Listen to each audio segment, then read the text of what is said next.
దేవునితో మనుషులతో సమాధానం ఉందా?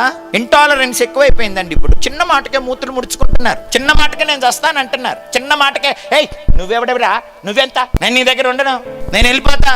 ఇదివరకు సితగొట్టుకున్న భార్య భర్తలు వదిలిపెట్టి పోయేవారు కాదు. ఇప్పుడు చిన్న మాట అంటే భయం.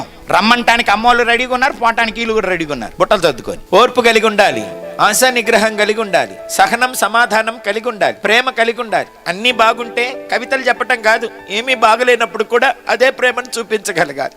మారని ప్రేమ దేవుని ప్రేమ.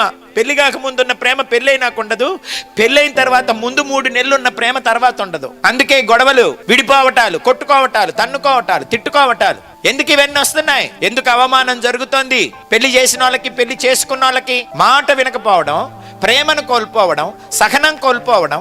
ఫలములు నిలిచి ఉండాలి. నా మీద చాలా జీవితాలు ఆధారపడి ఉన్నాయి. నాదొక్కటే కాదు జీవితం, నేను అనేక మందికి జవాబుదారిని అన్న సంగతిని మర్చిపోవటం.